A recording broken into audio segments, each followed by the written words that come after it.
You have a gavel? No, we don't need a gavel. Here, let's see. Okay. Okay, so we're going to call this meeting to order. This is the monthly meeting of the El Dorado Hills Community Council. And with that, we always start out with recognition of our leadership by doing a team roll call and then also commissioners and committee members. Wow, okay. Now we're official. All right, very good. So with that, John, why don't you start out with just explaining to us what your role is on the community council? That's a good question. Well, all right, we'll draft him. Are you on? Is your microphone? John Rosslier. Oh, okay. Yep. John Rosslier, I represent the residents, and District 2 was appointed by Supervisor Turnbull. And I'm John Heidel, District 1 Supervisor. I'm calling him. Turn that on. I'm John Davey. I'm the chair of the El Dorado Hills Area Planning Advisory Committee. We're a group of resident volunteers that study proposed development projects in El Dorado Hills. I am Kathy Guerrero, and I'm the director of First 5 El Dorado and the Commission for Youth and Families, Office of Education, and I put the healthy into safe and healthy communities. Good. Okay, so going out here, Dr. Clavier, why don't you introduce yourself? Do you have a microphone close by? Yes. Okay. We'll just kind of move through the John? audience. I'm Dr. Steve Clavier. I'm on the Behavioral Health Commission. Been doing that for about 10 years or so. Thank you for your many years of service. You've been a much assistance. So, okay, let's go back to Raylene, and then we'll go across the table. Hi, I'm Raylene Nunn. I'm a District 1 Supervisor appointee to the Commission on Aging. I'm a commissioner. I'm also Senior Senator for the California Senior Legislature. Okay, and Tita isn't here. She is. Oh, she's clear over here. Yes. Okay.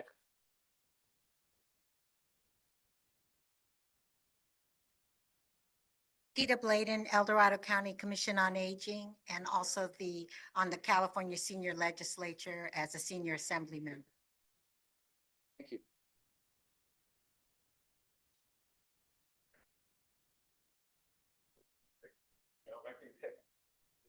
Greg Ferrero, District 1 Supervisor-elect.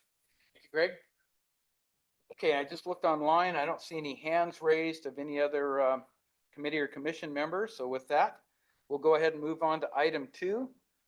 Did you see somebody? No, I was just telling Chief I have them in now. Okay, all right. You're ready to go. All right. Stage cues. So adoption of the regular meeting agenda. Does anyone on the leadership team have any proposed changes to the agenda? Seeing none, the agenda is adopted as presented. Let's move on to public comment. This is a segment of the meeting where we allow anyone in the public who would like to speak to an item that is not on our agenda to come forward. Either is there a microphone at the podium, or is it gone? There is? Okay. We'd ask you either to have one of these microphones in front of you to speak to, or come to the podium and use a microphone up there. This is our connection for sound to the Zoom. So it doesn't amplify within the room, but our Zoom participants can't hear you if you don't use a microphone. So hopefully with that, we'll go ahead and open it up to items that are not on tonight's agenda. Anyone like to make a comment? Express a concern? Wow, everybody's doing good today, huh? All right, so we'll move on. And I'm looking, I don't see anyone else with their hand raised. So with that, we'll move on to item 4, our guest speaker. And it's my pleasure to introduce Jan Bennis. And Jan is here as the executive director of the Clubhouse El Dorado, and he's going to explain a lot about their operations. What happened? I'm just getting the slide ready. Sorry. Okay. A lot of talking going on. Sorry. Okay. And he's accompanied by Frank Porter, who's the vice chairman of the Housing El Dorado.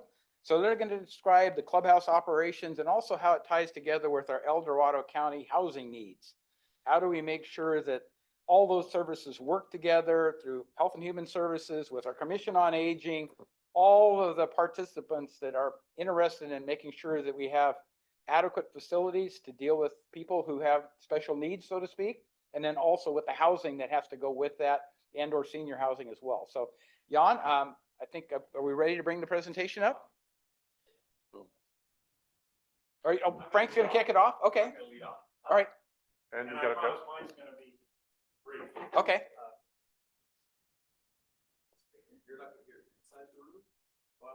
It's just for There it is. So you're not gonna hear yourself. Okay, There you all go. right. It's for the Zoom audience. Yes, All right, thank only. you. All right. I want to start out by thanking you for making time for this report that Jan's going to be giving about the Clubhouse El Dorado that's launching. Actually, it's started and he'll get into all the details about that. And I really want to have lots of time for you to hear about that. I wanted to give you a little context. This Clubhouse project grew out of remember the mental health forums that John held in tandem with the community council as an outreach of the IDA study. I believe it was a study that was done by the county regarding our mental health services and how they could possibly be improved. And then that led to a series of mental health forums and that John hosted and others. And one of the presentations that happened there was about Clubhouse El Dorado. And it was one of the things that I found out, Housing El Dorado, our involvement of this is we are looking for solutions to solve our homeless and unhoused problem. And as you well know, there's a whole overlay with mental health issues with those people who are homeless sometimes and or families who struggle to keep their children, their adult children or teenage children housed because of their mental health issues. So what in the continual care for mental health, where can we intervene effectively to prevent people from becoming homeless? And one is to have really effective continual mental health services.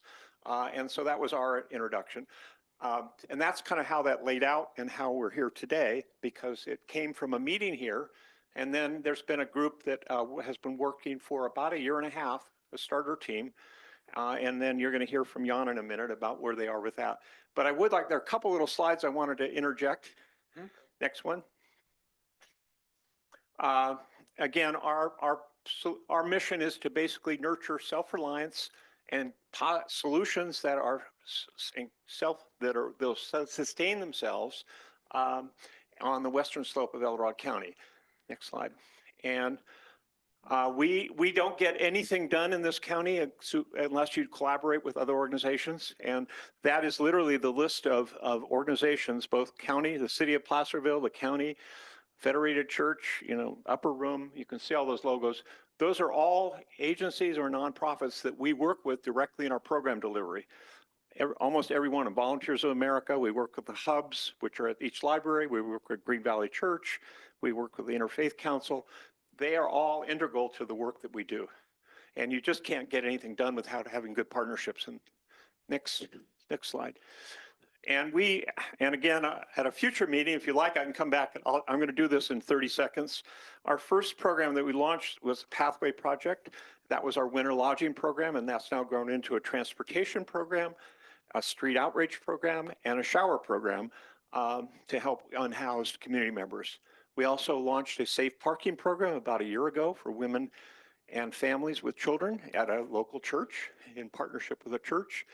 And then on the far right, our emergency fund, we got an initial seed grant of only $5,000 to start a project to help people who are on the verge of losing their housing, but for an $800 or $900 check to cover a deposit, or maybe they had a car repair that was, and as you know, a lot of the folks in about 40% of the people in our county live check to check, and literally they're one paycheck away from being unhoused or behind on everything.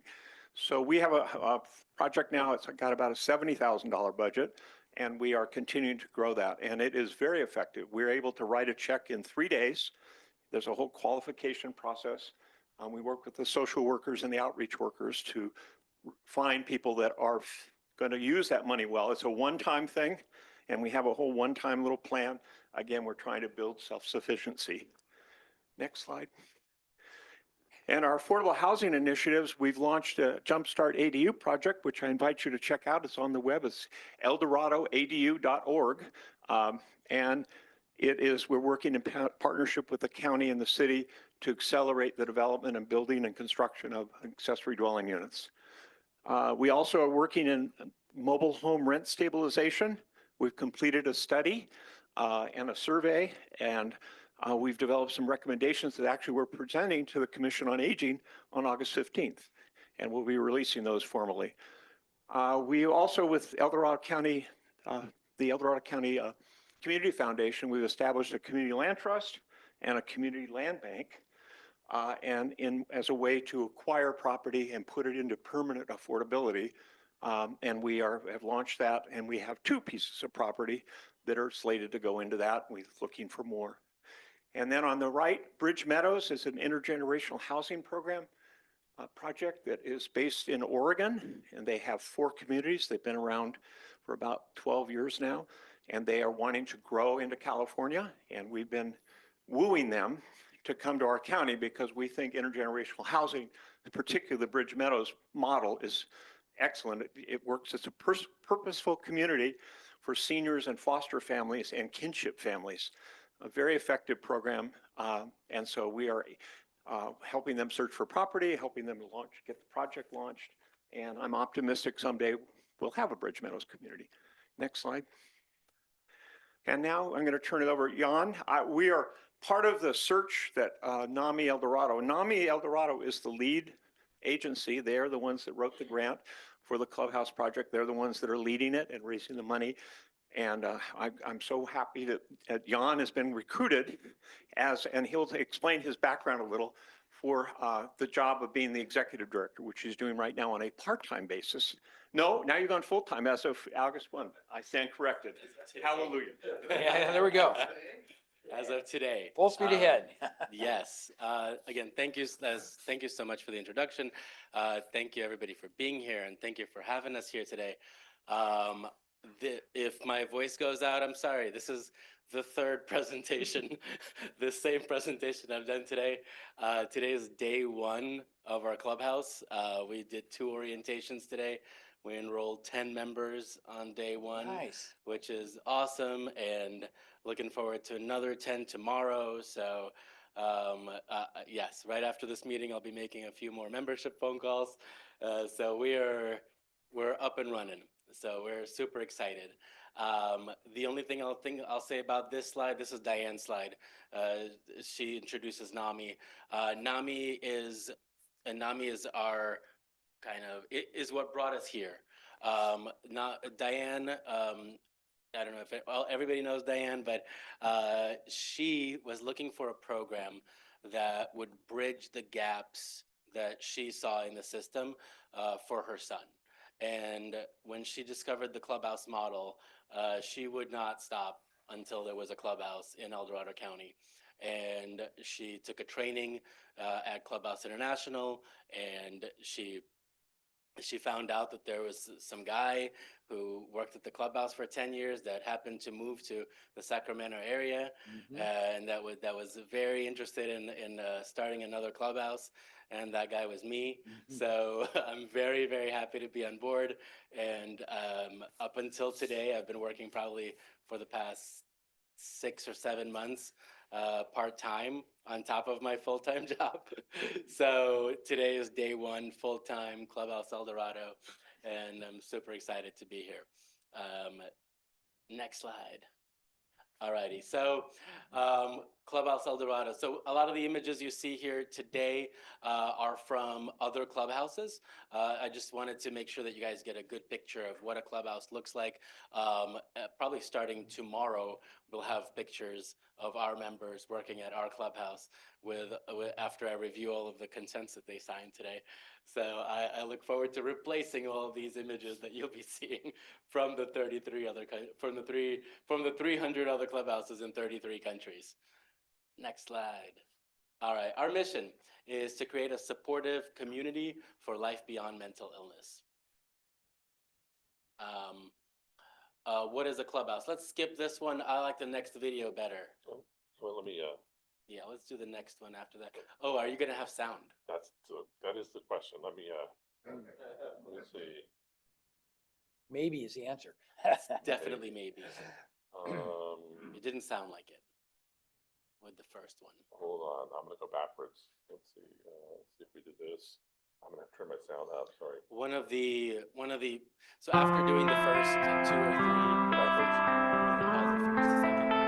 I'll go here, perfect. here, and then I'll go back or you want the first No, one? this is it. This is it. I just meant pause it for just a quick second. I just wanted to Good. say, so after giving a couple of these presentations, the number one feedback was, I still don't know what a clubhouse is.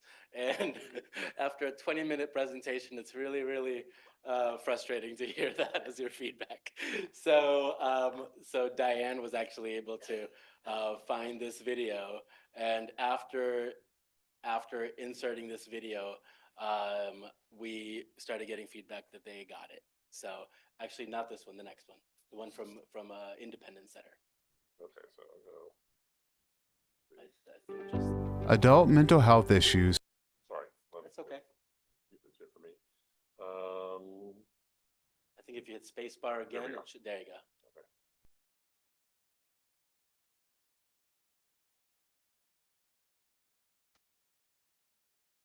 Independence Center to me is a place for people that need help. One of the things we do better than anybody is we rebuild people's confidence. One of the things we try to focus on is to try to get people back in society and feeling good about themselves. The best part for me is it's giving me back, bringing myself back to life, to reality.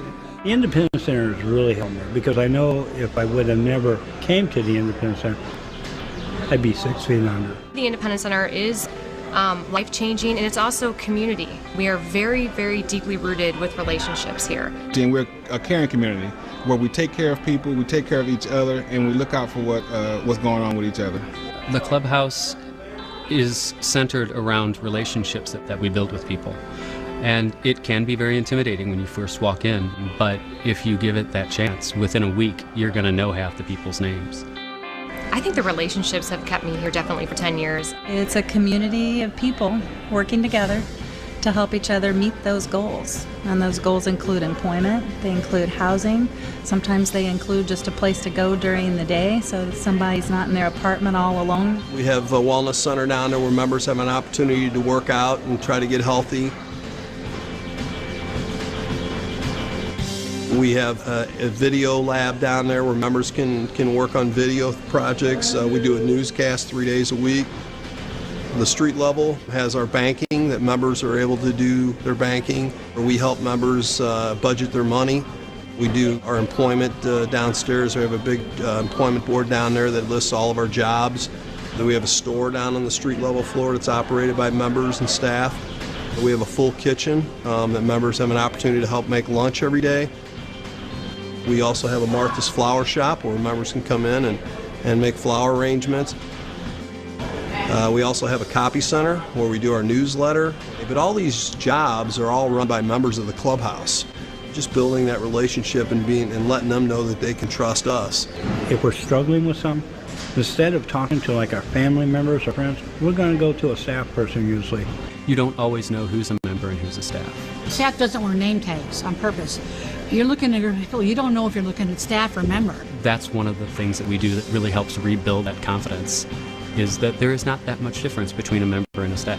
I talk to a lot of moms on the phone, and what I usually tell them is that if they can get their son or daughter in the front door, there's something magic about this Clubhouse community, and it just sort of takes over, and it makes life better. It's a great feeling to be able to help somebody to get their goal of going back to work or maybe working in the Clubhouse. It's just those amazing things that those work opportunities within the Clubhouse, do to boost that confidence, to sort of get you back to where you started or to a place that you didn't know you could go.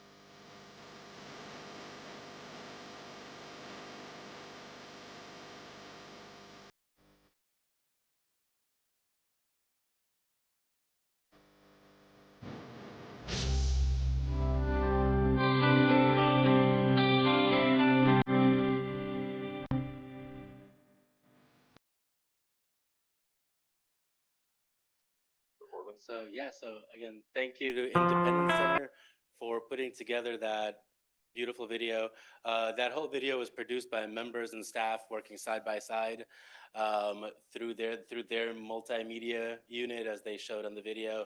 And we hope to have a video like that to show you guys within the next year or two. Just let us get rolling a little bit. So next slide. You want this video or the next slide? No, just next slide. Okay. Awesome. This is our blurb. This is what is a clubhouse in less than a paragraph. Can you move that little window over for I can't. Hold on. Let's see. That might be. You can drop it down, right? I think. I can move it on my screen. There you go. Yeah, yeah. It's not moving on Okay. that. Well, I'll see if I can figure out what's in there. So Clubhouse El Dorado is part of a global movement that includes over 300 sites. Clubhouses grow. Perfect. I got it. Thank you so much. Grow supportive communities where adults recovering from severe mental illness can regain confidence, establish connections, and work on personal, career, and wellness goals in a structured vocational setting. These voluntary evidence-based programs do so by expecting member involvement at every level of the organization, resulting in a sense of purpose, pride, ownership, and community. Clubhouse International uses 37 standards to define the structure of a clubhouse and issues accreditation based on compliance. I highlighted the big catchy and most important words, but really everything on there is super important. Starting with the fact that this is a place where people can come and belong and feel wanted and needed and appreciated. These are the supportive communities that I'm talking about, where they can regain confidence because our folks come in and say that I don't have any experience. Just spoke to somebody, left home when they were 16, never cooked, never cleaned, never did anything like that. And today they were grilling, washing dishes, and participating and being productive. And that's really what we're about, establishing connections. That person met 9 other members today, met 2 staff, established connections. They want to go back to work really bad. They want housing really bad, and we're going to help them get there one step at a time. We're gonna find out what that person's goals are. We're gonna talk to them. We're gonna schedule special time aside to make sure that we're helping them meet their goals, whatever that goal might be. Voluntary, we are 100% voluntary. A member can come in, stay as little as 5 minutes, as little as 5 seconds, but as long as they want to stay. They can be there for an hour, up to, we're open 8 hours a day. They can spend the whole day with us. Evidence-based, we are evidence-based to produce the results that we'll talk about later on. Yes, we give people purpose. We are a way to avoid isolation and that community. And right, next slide. This is a map of all the clubhouses all over the world, all over 300 of them. They're a part of Clubhouse International. Somebody found a clubhouse in Kazakhstan today on this map. That's pretty cool. Yeah. Haven't been there. I have been to the one in Norway, and not surprisingly, it looked exactly like any other clubhouse because it follows the model and the structure, and lots of smiles, lots of welcoming faces, and that's exactly what we're about. Just to point out, there is that little logo right there that says that the Clubhouse International model was awarded the Conrad H. Hilton Humanitarian Prize, which is one of the highest prizes for any nonprofit. All right, next slide. I won't read that to you, but this is how essentially the Clubhouse model started in New York, dehospitalization, and what the patients of those hospitals felt that they got the most out of was the connection with other patients. And they started meeting on the steps of the public library, and through connections and through a whole lot of luck, they wound up buying a building in Midtown Manhattan. And then that became the very first clubhouse in the world, called Fountain House. where I worked for 5 years. And then life took me to California, and then where I worked for another clubhouse for another 5 years. Then I did a little bit of everything, and now I'm back in Clubhouse. Clubhouses seem to follow me. I don't know, but or do I follow them? Who knows? Maybe subliminally or subconsciously. All right, that's all I got for that slide. Next, simply put, work works. At the heart of every clubhouse is a working community. Members and staff work side by side to operate the clubhouse at every level, including tasks that range from clerical, administrative, to culinary and maintenance. Every level of the organization means that we will have a member once they're ready to be on our board of directors as well. We really mean every level. There will be probably only one task that I could see doing by myself. Eventually there will be a member with me presenting at these things as well. But today's day one. Couldn't find that person yet. But there will be. And that's really the only thing preventing that is HIPAA. So all of our membership stuff will probably just run through staff for now until we figure out a way maybe to include partially. But that's, yeah, so we'll be cooking together, cleaning, gardening, and doing all that fun stuff. Next. Like I said, the clubhouse follows what's known as the work order day, which all that really means is a way to explain that we're open Monday through Friday, 9 to 5, like most jobs. We're actually open a little bit longer. We're open 9 to 6 because we have a social program as well that is a part of our clubhouse. We want to make sure that we try to include as many members as possible, and we want to make sure that those that aren't quite ready for the work aspect of our clubhouse, come in after work, come in, to socialize with us, come in on the weekends. We're going to be open 1 weekend a month to start, 2 weekends a month, probably starting next month, and then we go from there and we see how our staffing and everything else allows us to be open. Next.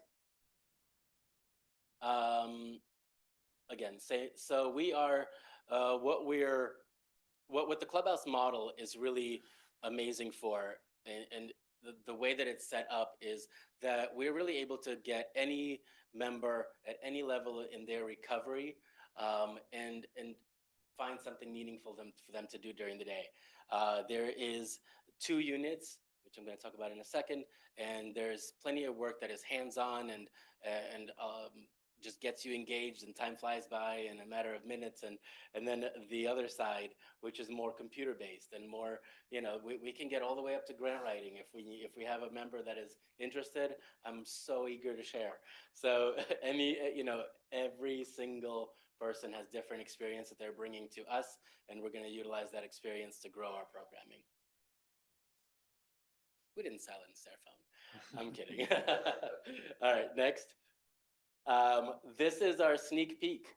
This was pre-opening day, setting up all of our boards, and we look even better than that right now.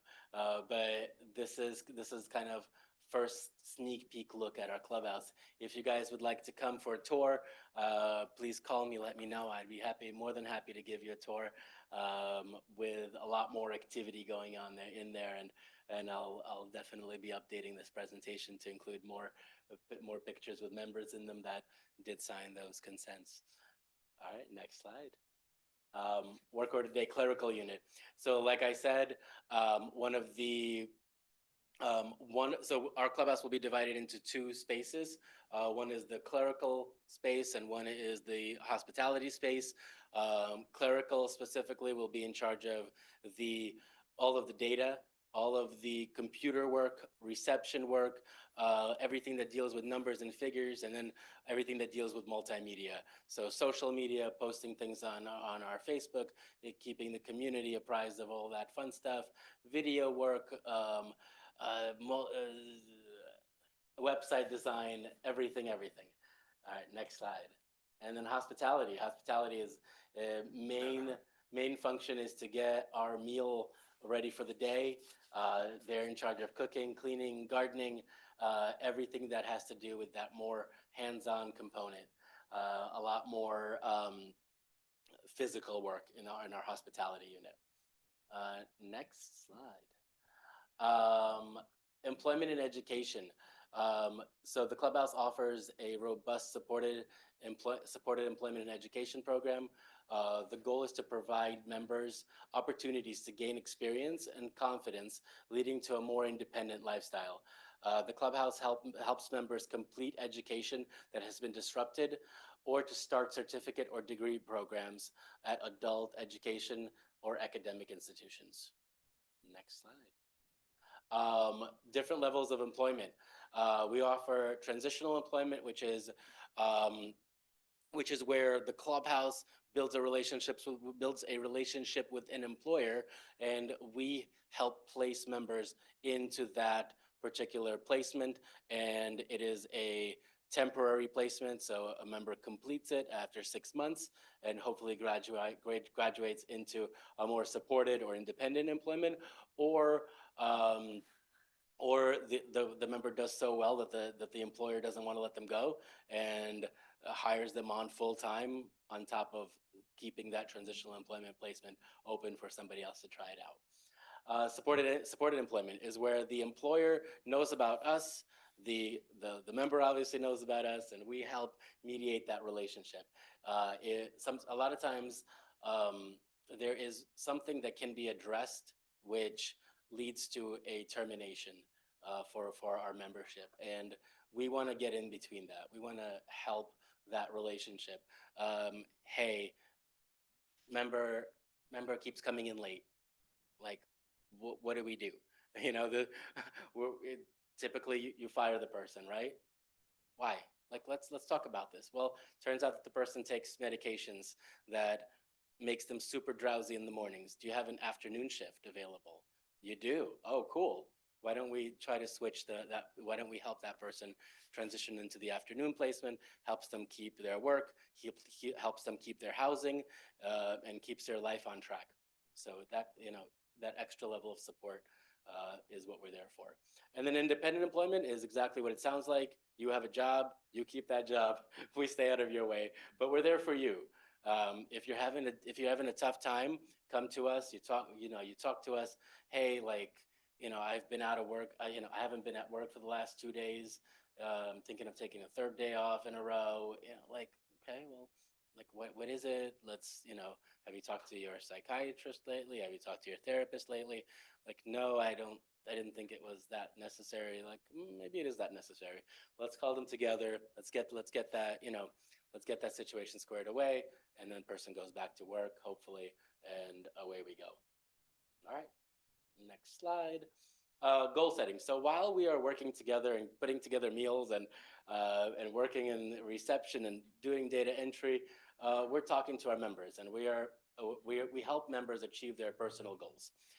So we identify immediate goals and long-term goals, and then we create a plan to attain those goals. Sounds really, really simple, but a lot of times what we hear is, I want a job, I want a full-time job, I want a very well-paying job, and I want it yesterday. And then, okay, that's fantastic. Do you have a resume? Well, no, but I've been applying online everywhere. Okay, let's start from the beginning. Let's set those benchmarks. Let's set those, immediate goals. Let's get your resume in order. Let's spruce up that resume that hasn't been updated since 1982. Let's figure it out. And away we go. Let's get this party started. Next slide. Supports. These are some of the supports that the Clubhouse offers: acquiring affordable housing, critical technology, low-cost nutritious meals, good mental and physical health habits, and access to government disability benefits. Next slide. Young adults. We understand that our young adults have special needs. They are new to this experience. They feel that they are the only ones that have ever experienced this, and they're alone. And we're here to tell them that they're completely wrong, and that we're here for them. We have lots of other young adults that they're experiencing nearly identical things, and they're able to share with each other how they overcame those things, how they're overcoming those things, sharing those experiences. just hanging out together after the Clubhouse, just building those relationships, super, super meaningful and impactful. Next slide probably goes into everything I just said. Weekly meetings, connections, outings, supports, young adult orientations, young adult tours, and supported education. Today didn't intend for it to be a young adult orientation, but turned out every single one of our members today that came for the orientation is a young adult. So, which is very unusual for the Clubhouse, but I'm super excited for it. Next slide. I know that's going to try to play, but we don't have to play it. Perfect. Healthy Silvers. We understand that our Healthy Silvers need special attention as well. They have different needs as well, and we are here for them as well. Building those relationships at a later age is super difficult, and we want to foster those relationships. Next slide. Through weekly meetings, connections, outings, supports, and education on topics specific to those over 50. Next slide. Media studio. We have a space for our media studio. We are going to be immediately doing the marketing and the social media stuff right now. Eventually, we're going to get into podcasts. We're going to get into web design. Newsletter production will probably start up pretty much right away. Video production, as soon as we have somebody that is already familiar with it, or we'll start messing around with it on our own. Photography right away. Graphic design, again, as soon as somebody teaches me, we'll do it. Next slide. Connections. So Clubhouses help end isolation. We build meaningful relationships with our members from day one. If we see that those members are going to be coming in once a week, we're going to expect them to be there once a week. If we're going to see them every single day, we're going to expect them to be there every single day. And a lot of times, Clubhouses are the first to see that something's off. We either see a member come in and they are just not feeling like themselves, and we notice that, and we ask, and we try to help them avoid a bigger problem, or we see that they're not coming. They're everyday members and they haven't been there for the past 2-3 days. We're going to call them. We're going to call them first, and we're going to try to talk to them. And if that works, great. Hopefully we'll see them tomorrow. If it doesn't work, we're going to come out. We're going to go. We're going to visit them. We're going to bring them a plant. We're going to bring them a calendar. Remind them that that young adult meeting is coming up, and we need their help. We have that special meal planned, so let's make sure you come for that one. It'll be a lot of fun, and hopefully that gets them in. And if it's not, we'll visit them again. Threats and promises. Next slide. Next slide. Perfect. Social programming. So we're super fortunate with the staff that we hired. She wanted a schedule that starts a little bit later. It helps her with her family. So it helps us immediately start with a social program. So we're going to be open 9 to 4 for our work order day stuff, where we do everything I just talked about. And we're going to be open from 4 to 6 every single day, Monday through Friday, for karaoke, games, video games, bingo, movies, dinner, and outings. Next slide. Health and wellness. We have a gym. We have a gym with 3 pieces of equipment. We are looking for weights for our gym right now, where I'm scouring the internets right now for something either free or affordable. So that's on my bucket list, and of things that we need for the Clubhouse. But yes, weekly yoga, meditation, walking group, fitness, wellness goal planning, so on and so forth. Next slide. Family supports. Again, we're a part of NAMI, so we're here for the families as well. Workshops, resources, connections, and collaboration. Next slide. All right, let's see if I could read that from here. So there was a study that was done by USC on the Clubhouse model, and what it found was that after attending the Clubhouse, members experienced an increase in social functioning, belief in oneself, physical health, quality of life, employment, and a decrease in stigma, a decrease in psychiatric symptoms, and a decrease in, I think that says Hospitalizations and cost of care. and cost of care. Perfect. So yes, those were the findings of that study. That is what we see anyway, but it's super exciting to see it in a study published by USC. Yes, that's the latest and greatest from the Clubhouse world. Next slide. Becoming a member. Over 18, resident of El Dorado County. Resident of El Dorado County, a little bit flexible. We do have a few members that are going to be commuting, but like realistically, it'll be pretty difficult for them to get here from other counties. But again, if they're willing to do it, we're gonna give them a shot. Next slide. Becoming a member. So Access One diagnosis, that is something along the lines of schizophrenia, schizoaffective, bipolar, major depression, PTSD, that kind of thing. And then a referral form from a medical professional. We are pretty flexible on what a medical professional looks like. As long as a qualified person with knowledge of the diagnosis, will accept that. Come take a tour, schedule an orientation, and that's it. You're a member. Next slide. How can you help? We would love to be invited to speak anywhere and everywhere. I love presenting, and I want as many people to know about the Clubhouse model as possible. 1 in 4 people are diagnosed with a mental illness, 1 in 16 a severe mental illness. So everybody knows somebody. Everybody knows somebody with a mental illness. You might not know that you know somebody, but you know somebody. So if somebody you know can use the Clubhouse, please share with them, and please get them to get me in contact with them.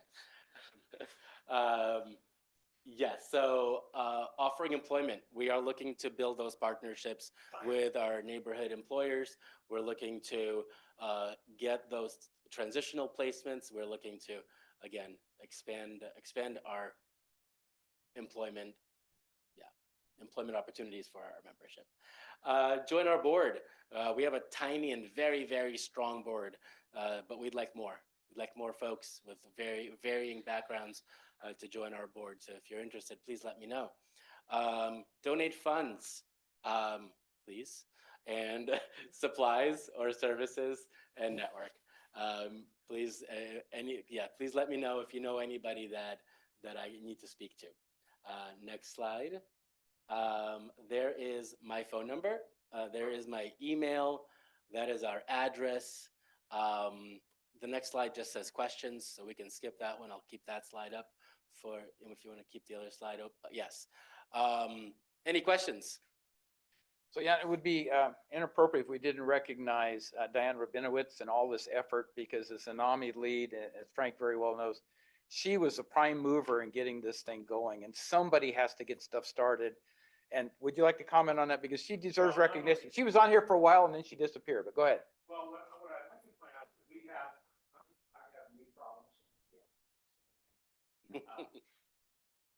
So we had a startup team when we came before you and gave a report, what, 1.5 years ago, or almost 2 years ago. Yeah. And then it sort of taken off, and we had a couple of sessions, and then we had a startup team. The startup team had representatives from the behavioral health department, probation department, NAMI board member, parents of people with children with mental health issues, HED, and there were others, and law enforcement. So we had a very active startup team, and we went down to Concord and visited the clubhouse down there. We did 2 visits down there, and we took some, I don't know if John went on one of those trips. I was unable, but yeah. we had other folks go down and take a look at it and actually see how it works. And we were so impressed, we came back, and that just really fired up the startup team. So there was a lot of volunteer work from a broad cross-section of El Dorado County service providers and law enforcement and probation. Probation really loves this. This is like, they were ecstatic when they saw what this was. And you can imagine why, right? They thought, what a great adjunct to some of the clients that we're working with. And so anyway, I think it resonated well with all of those agencies and departments. Thank you. Yes, no, thank you for. Well, let me ask you a bringing it question. up. Leadership team, and I gotta believe you want to weigh in on this, Kathy, right? With the Office of Education and how the tie with healthy communities fits in? Actually, my brain's spinning and most of them are just opportunities to connect with other folks in the community. So I just took down your email and I was thinking about things like setting up a fund at the El Dorado Community Foundation so that you can create a donor pool, making sure you connect to more and maybe adult education at county office to get your employee pieces put together. So I'll send you an email with some thoughts about how we might start networking and Love growing it. And can you tell us the location? It's right there, Perot's 471 Perot's. Where is that? Where is that? So it's Clarksville Drive before you get to Home Depot. How's that? Right? It is. Okay. Yeah. You're right. Turn left, It yeah. is where the old sheriff station used to be. It is where the Masonic Hall is upstairs, right was over there. upstairs. Yeah. It is now a meeting place. So if anybody's looking for meeting places in Placerville, that's a great meeting space, commercial kitchen. That's very good to We have know a also. great landlord, and that's why I'm promoting her stuff. She's incredible. She's helped us along the way so very, very well. And yes, Great. we know how hard it is to secure, how hard it was to secure a location. And so, yes, she's incredible. That's amazing. And we'll make sure that I pass this information on to our community hub navigators so that Awesome. perhaps you can come and speak to them as well. So Yes, we would appreciate love the that. collaboration. Thank you. We're very glad that you're here. Thank you. Thank you, thank you, thank you. Any other questions up here or comments? Well, I'll just echo Kathy and say that, my head's spinning because it's a lot, right? It is a lot. And, well, gosh, almost 30 years ago, I worked for Pride Industries in Sacramento, nonprofit. And I know that more is here. So obviously, a lot of opportunity for job placement with Pride. They're sort of regional and across the country too. So if there's an opportunity there to maybe, some synergy, as they say nowadays. So, but Absolutely.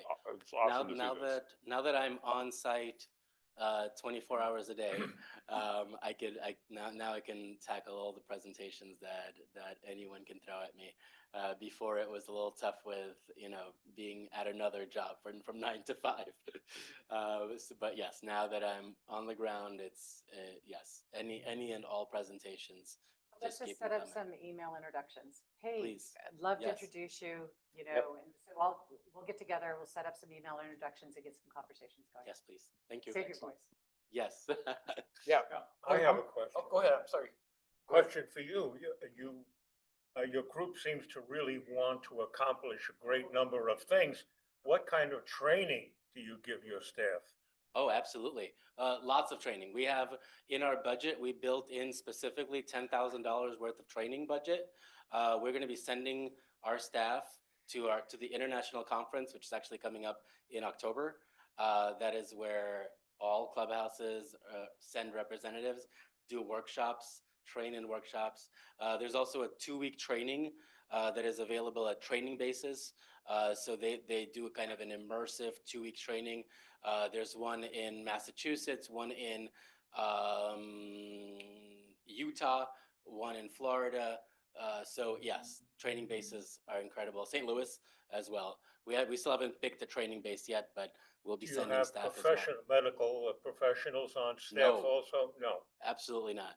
Why do you say no? We're not allergic to them, but we think that we want to make sure that our staff are skilled at engaging members instead of treating them.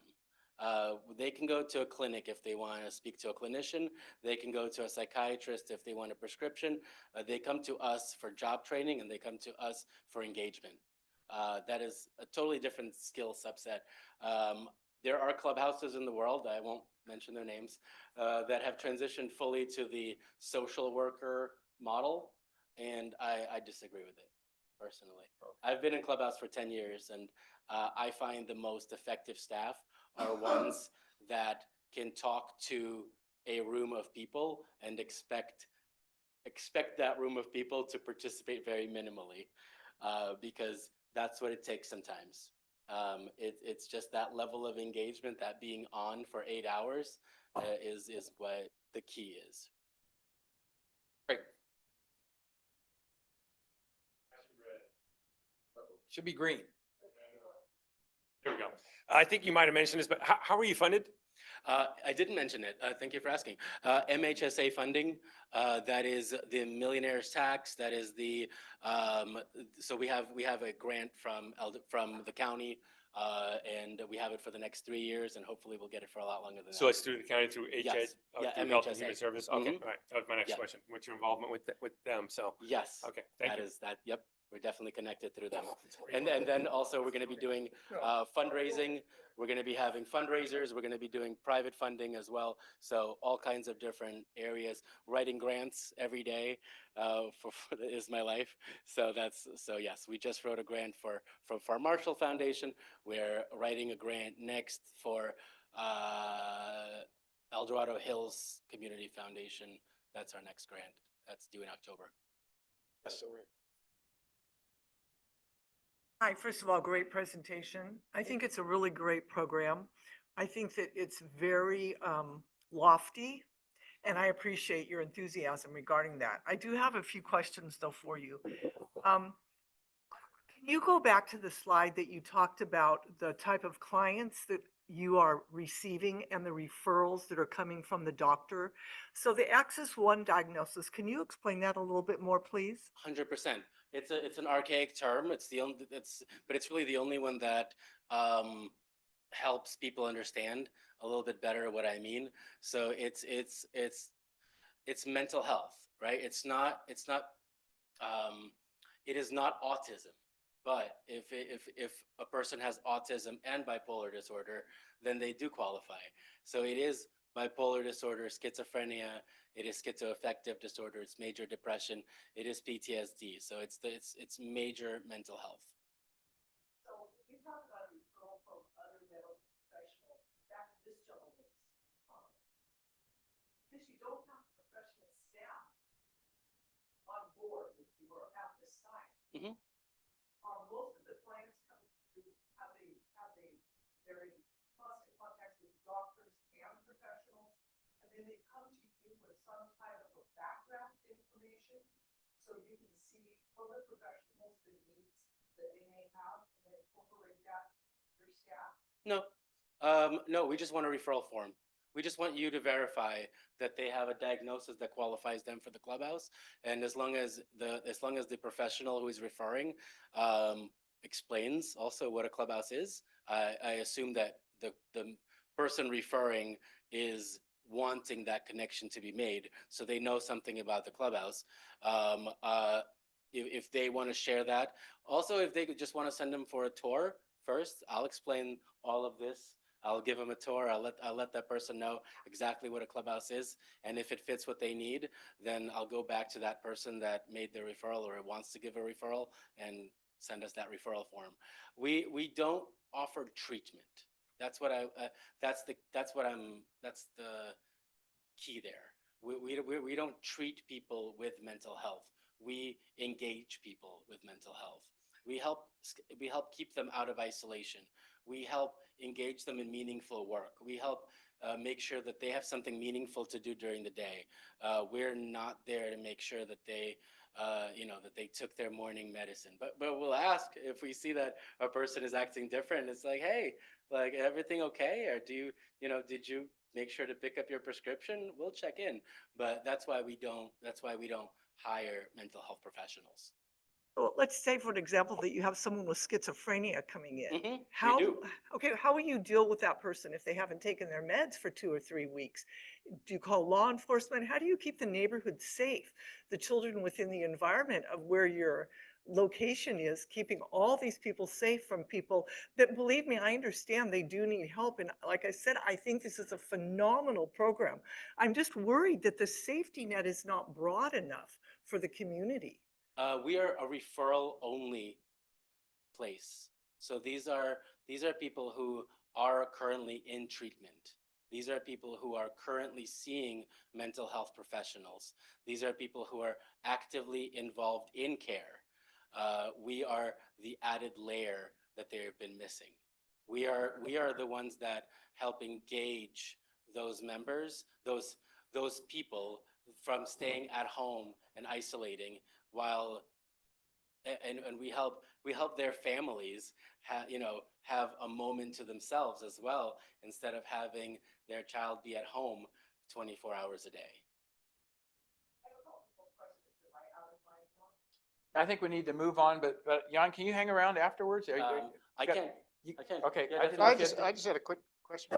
Yeah, Steve, yes. Well, this may be obvious, so I'll just, Yeah. it's my stupid question quote. What do you charge for your services? Free. Absolutely, that's what I thought. 100% free. And another clarification people may, is, and you do not provide housing for these people. We are not we're not a housing program where we house folks, Right. but we will help link. So they don't live there. Link people to housing. But you help them connect elsewhere. Exactly. Thank you. We also help people keep their housing as well. So if a person is in danger of losing their housing, it's about connecting them to organizations that can help right away. And one day we hope to have Go to Linda, and then we'll go to housing Pat. fund. Linda. Hey, Linda Campbell. So I have one. So are you connected with the Navigation Center right now? Homeless Navigation Center on the county campus. I have not presented to them directly yet. Okay, I'm just I curious, will. because, right, that's a good. Yes, they're out there. Directly? Yes, I have a long list. I've presented to, I think, about 15 community places so far. Yeah. And yes, just they're on my list. Okay, so then one other thing, so out of the 300 agencies, I'm sure you guys are tracking some data statistics. What do you consider your success rate? So success rate at a clubhouse is very high. Because members have individual goals and we help them meet those individual goals. And we're going to be reporting to the county kind of based on what those successes are. We expect, I think, probably over 80% success. Okay. So yeah. Cool. How will Thank that you. be measured? In various statistics through, yes, we have a database that actually tracks our successes. It's employment, it's housing, it's education, it's keeping their housing, stability in housing. It is keeping out of hospitalization as well. Yeah. Okay, to Pat. I have two questions. Do the courts ever refer people to you as a part of their probation or parole? Yes, they can. And the second question is, what is your relationship with the 12-step programs? And are you dealing with people with a dual diagnosis, so they have both addiction and mental illness? And what happens when they have an incident at the clubhouse? We build relationships with all of our members, and it's really about it's going to be a case-by-case basis. That we do ask people to take time away from the clubhouse, depending on kind of the severity of that situation. But we really want to make sure that we offer support to those folks. We want to make sure we get to the bottom of why that happened, and we want to make sure that they're supported through whatever it is that they're going through. Yes, courts can refer. We want to also make sure that they have those supports lined up for them as well. And the last question was dual diagnosis. When Yes. you have an incident at the clubhouse, how do you handle it?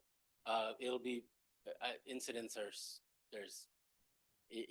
we have to be super specific based on every single incident. But if they have a dual typically- diagnosis and if they come to work high or come to the Oh, clubhouse, yeah, they'll be asked to leave for the day. they'll be asked to leave, and then 100%. Yeah. you'll give them like a probation period or a Uh, timeout. We'll see. We'll see what it looks like. A person can come in and they just had a beer, and I'll know that they just had a beer, and I'll say tomorrow, can't do that. Can't do that at work. Can't do that here. And again, it'll be about those relationships. And I always try to come from a kind of this versus that, dynamic. I'm not going to talk down to anybody. I'm going to try to make sure that they see me as a colleague, and I'm just talking out of concern and just making sure that safety for our members, safety for our staff, making sure that also it doesn't trigger anybody, because a lot of times our folks are in recovery, so we want to make sure that they maintain their recovery as well. Bill, did you have a question? 12-step. You mentioned 12-step.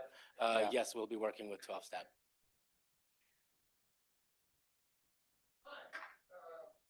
Hi. Thank you for your presentation. It's, I mean, the program sounds excellent, well done, and very well deserved for the community.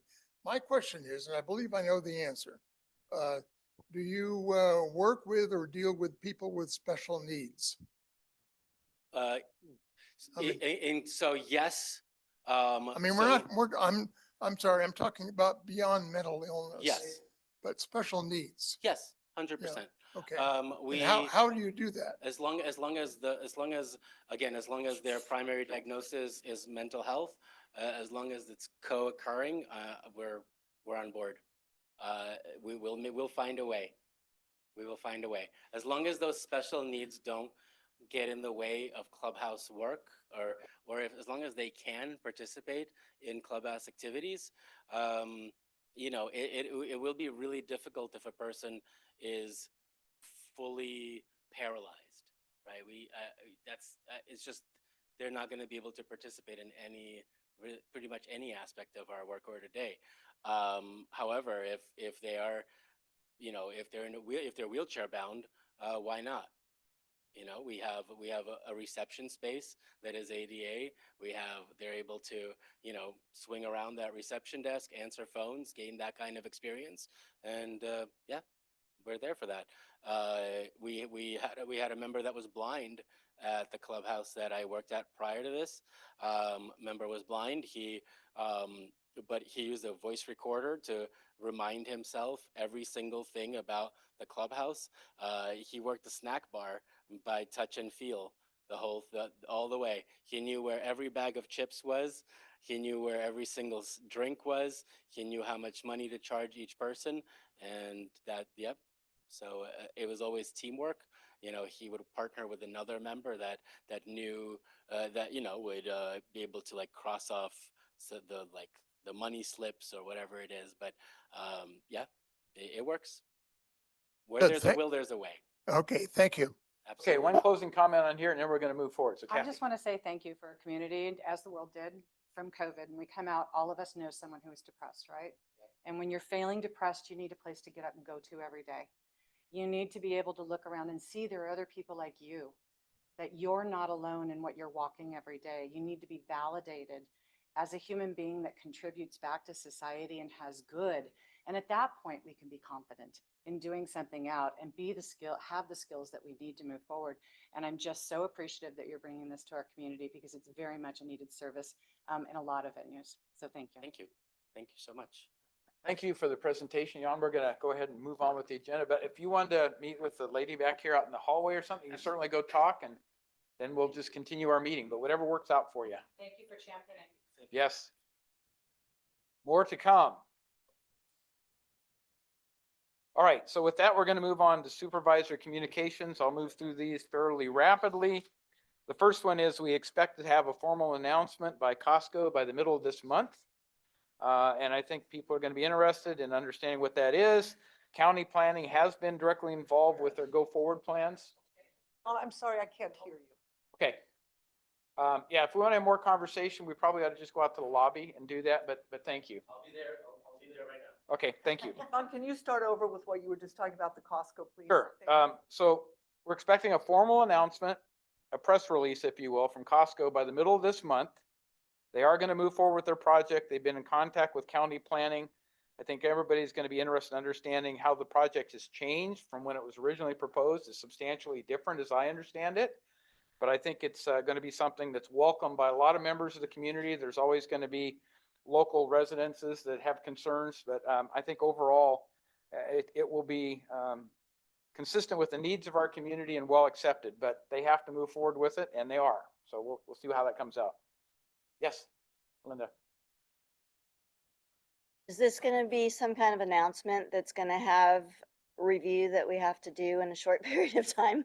No, it's going to be a Okay. Costco press release, basically, Okay. saying that they are moving forward with the project and this is how it's been modified. And we are going to capture all that in a fact sheet that will then be put on the county website so that when you go and access projects near me and you see the Costco, you'll be able to go in there and find out the specifics that they have provided us. So that's Okay, the plan. I just want to But it's make not a sure we public didn't. hearing. No, no. Okay, Yeah. okay, thank you. Yeah, back here first.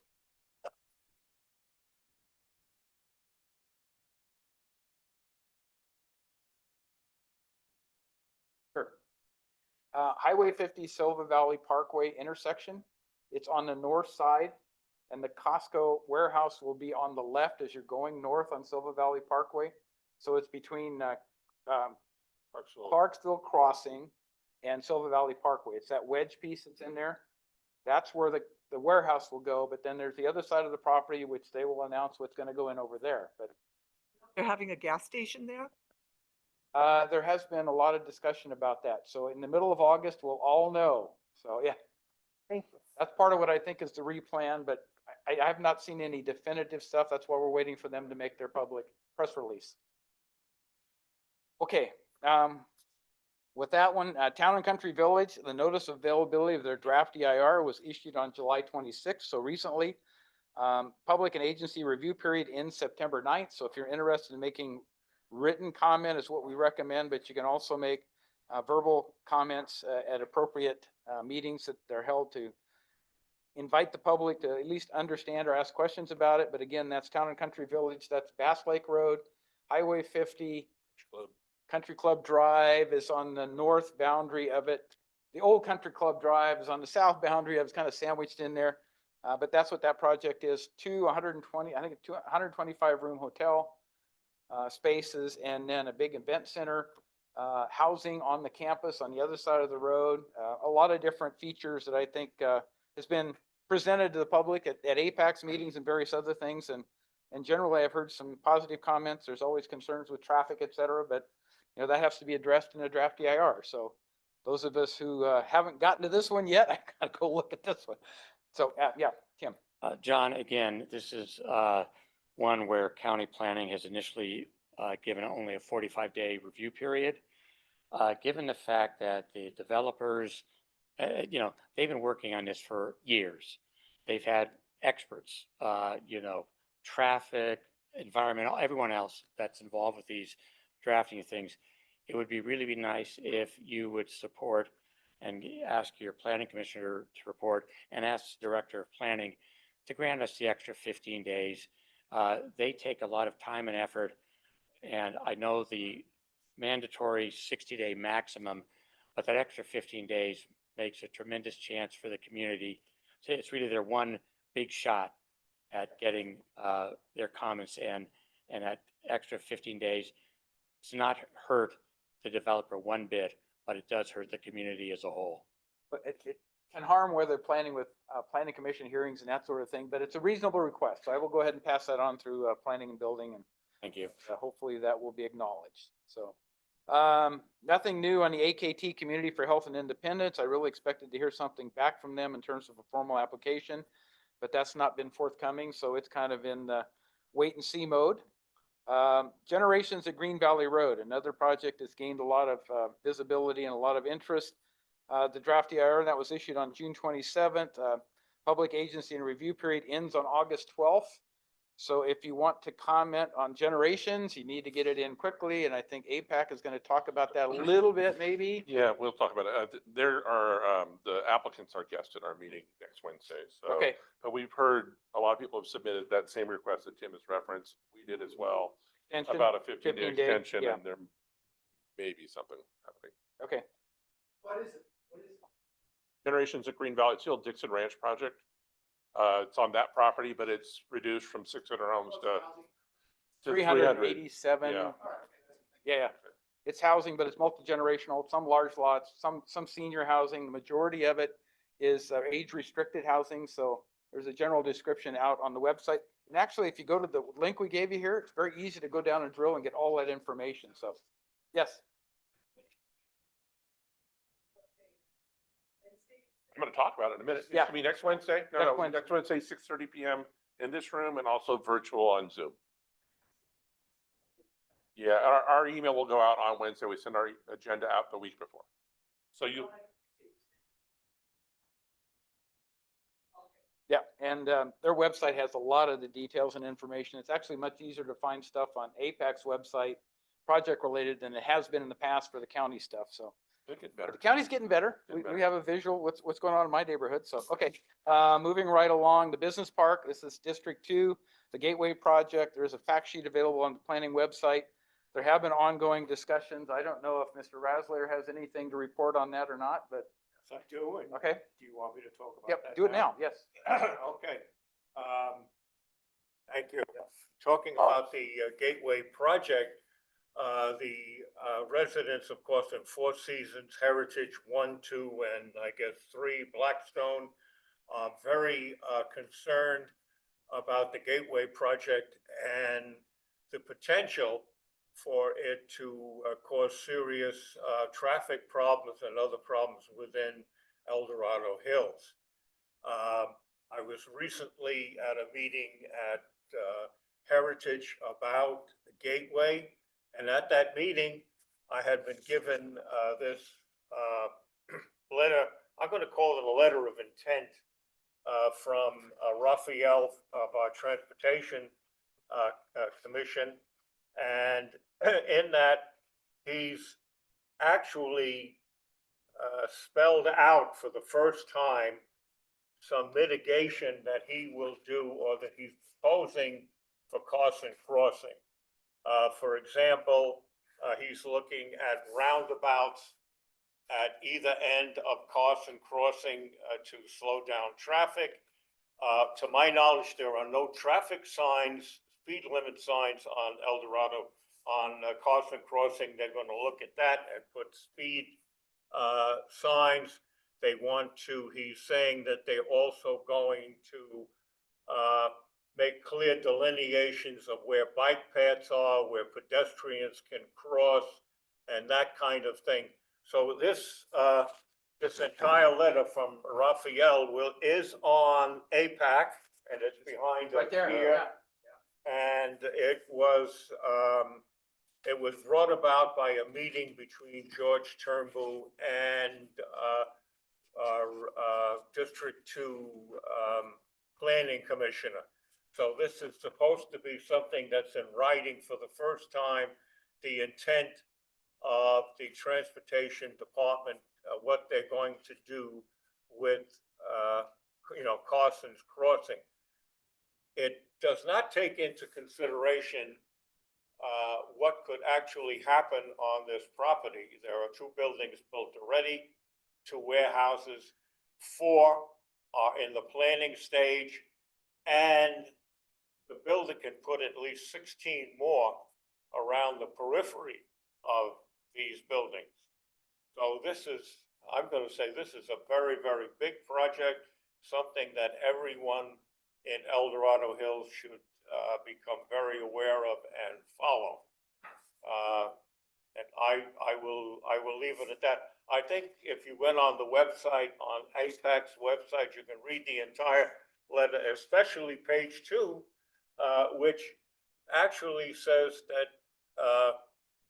they're really going to try to implement all of these things. They're serious about it. I understand that people are going to be watching them very, very closely and hold their feet to the fire that he does follow what he put in writing. And government officials don't like things in writing, right, Sean? Actually, I think it's clear when it's in writing, but yes. Any questions? Thank you very much. We'll keep going here.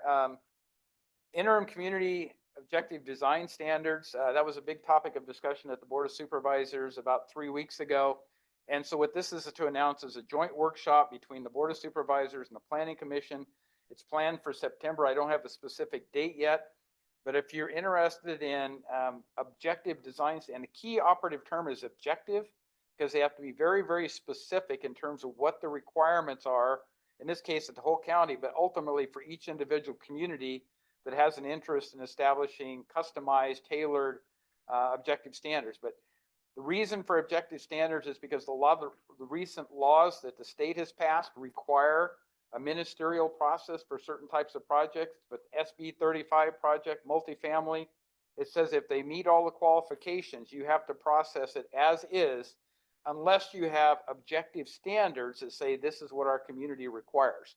So that's the big push for the word objective. We have standards, but they're not definitive enough to say, here's the XYZ TUA thing that you have to do in order to meet the requirements that we have. So objective standards are very, very important. The board is committed to try to have adopted that interim objective standards by the end of this calendar year. But if you're interested in that, the Planning Commission hearing in September, and we'll let you know as soon as we know the specific date's been verified. So you can get that on your calendar. 5-year general plan update was one of the things the board initiated here. Again, about 6 months ago. We're scheduled to be completed with that 5-year update the first half of 2026. It just seems like these things take a long time, but they do. And so after that, after the first half of 2026, we'd embark upon the full up general plan change, a brand new general plan, if you will. It'll take elements from the existing general plan, but a new cut at a general plan through all of the various areas within the general plan. And that's expected to take another 4 to 6 years beyond the 2026. So unfortunately, we're going to be talking, I'm afraid, 2030 or something before we have hopefully an approved general plan. Whether that's a public vote or not remains to be seen. But I will tell you, those things are oftentimes challenged with CEQA and a lot of other things. They're not easy to get to that point of completion. So stay tuned. That's going to be a long-term project, but we're at least focusing on the first part of this, which is a 5-year update. One final one I wanted to share is I did have a resident contact me about concerns about issues with the El Dorado Hills Community Services District. He believes that it's a problem of significance that impacts every homeowner in the community. We don't normally talk about activities within other public agencies within this meeting. So I would just encourage you, if you're not aware with some of the concerns related to the EDHCSD's operations and stuff, that you attend one of their meetings or go to their website or inquire about it. Because I know John has been to several of their meetings, not maybe recently, but. Oh, no, I'm on the LOD advisory committee. So okay, all right. That LAD Great source. process has been going on for months because, they have to approve it by July and act it in July for the budget year. And so there were challenges go on. So something that normally takes 2 months took about 4, maybe 5. So, but there are a lot of issues there. And like any meeting, if you're receptive to listening and can provide some feedback, that's always beneficial. Talk to your neighbors after that. Maybe you don't do it at that board meeting or at their subcommittee meetings. But there are a lot of people talking about the CSD. So leave it at that. Okay, so that's all I had for communications, and George is not online, so I didn't know if Bob Williams, did you have anything, Robert, that you wanted to present on behalf of George for District 2? Thank you, John. Commissioner for District 2? Yes, thank you. Yes, I want to bring everybody's attention to the Planning Commission meeting this Thursday, in which we will have, actually staff will be presenting a workshop on the 2 specific plan amendments to the general plan over the Marble Valley and Lime Rock proposals. And so by all means, if you're interested in either one of those plans to learn about the background, it's billed as an informational session, and the commission will not take any action on Thursday. But if you're interested in those 2 and concerned about any aspect of it and the fact that the 2 specific plans are being handled both at the same time, by all means, join us in the Planning Commission meeting on Thursday, either in person or by Zoom. And that's all, John. All right, thank you, Robert. I wanted to add something to that. This workshop on these huge developments that are coming our way is being held up in Placerville. I wonder why they're not being held down here, where people who are going to be the ones that are really going to be impacted by this, those informal meetings should be held down here. And that's just my opinion on this. And we've asked that question before. They did do a presentation in Cameron Park for Lime Rock Valley and Marble Valley because it does straddle both areas. And then the next day they were here at APAC, and you were here for that. But yeah, we had a challenge with that too, because I believe the Generations did a a public workshop. Nobody could figure out if it was a planning commission meeting or if it was a workshop or how that even worked. And again, that was in Plashville and not here. And, you know, residents are here. So it's a question we keep asking. We keep asking as Commissioner Williams has identified, you know, why we're looking at two projects is essentially one project, because every time it's presented as both two pieces to one. It's two applications. And to be fair to the applicant, they are very intertwined. In fact, All the most road of- system is intertwined. Yeah, well, yeah. You don't get from one to the other. yeah, well, and you know, an example that at Marble Valley is the larger project by like 3 times. But if they don't provide the road, or if it gets denied, or if there's elements of their project that are delayed, the smaller project is committed in their draft EAR to provide that infrastructure. I don't know how that happens, but I'm gonna ask Bob a question, then I know Linda has one. Bob, since we have you on the line, I had heard that comments made to your public workshop will be added to the draft EIR comments. Do you know if that's accurate? That I don't know, John. I might have made that up. I don't know that. I presume people- that all the comments will be part of the public record for sure. Yeah, it has to be. And I for sure will Commentary be they taking did on the note. draft EIR. Yeah, but the draft EIR, that's for public comment. This is now the planning commission starting But to go it's a through it, right? workshop, not a I hearing. understand. So that's what, we had questions about that. There's no decisions to be made. That's what happens at a hearing, right? Yes. Yeah, but it will be So part of our obviously public record, and I'm sure that myself and all the other commissioners will take note of whatever is said during that meeting. So Thank you, I Bob. hope that helps. I believe it'll be But- recorded, and so Yeah, there they're will all be, recorded, yeah. Yes. Be a public record, so, yeah. I was gonna say, from that point of view, I think it's good that we're going in front of the planning commission just for those reasons. Because if anything that we sent in, for the draft EIR work, we can actually resend it and actually have it formally attached to Legistar, which the planning department documents are not. And then as the planning department formulates their information, then they'll be able to take that forward. And so I think it makes it more visible, and it gives us, I think, a better foundation for any potential conflicts or things missed or anything like that. So I think it could be helpful because it is a full planning commission. So all of the commissioners are going to be able to hear it. It's not just a departmental meeting with just a couple of the commissioners attending. The other aspect of this workshop that the planning commission will conduct or receive from staff is that they've already identified September as a deliberative meeting for both those projects. So draft EIR done in July, decision in September. That's planning commission recommendations. Yes, but it is it is a part of the process. Yes, So it is, but it's aggressive. the So Board of Supervisors can reverse anything the planning commission does Well, I'm on not that saying particular that, project, so I'm not saying the project's bad or good. I'm just saying the timeline is it's tight. Yep, it's tight. yep, So. yep, agreed. Okay, that I think concludes our supervisor communications, so let's move on to our project reports. We always deal with safe and healthy communities to start out with, so Chief Johnson, are you ready to go? Because I didn't recognize anybody from the CHP or the sheriff with us this evening, so. Okay. You golden. Yeah.